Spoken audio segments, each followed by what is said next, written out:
ਸ਼ੈਤਾਨੀ ਯਿਸੂ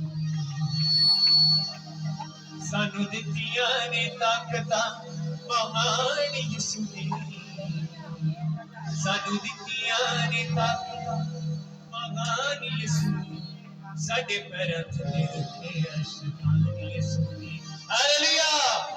इससे माना कि शैतान को खुदा ने अपने पाँव के नीचे रख दिया।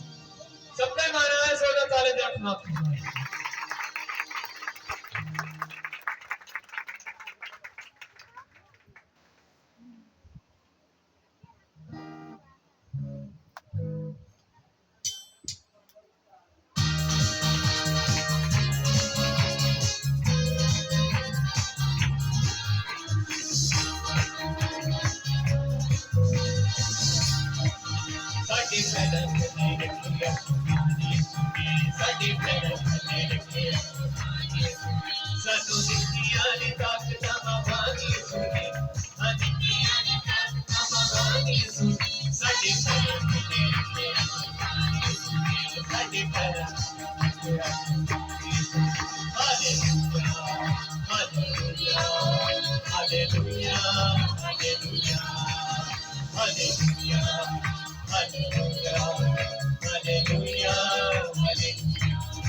Hallelujah.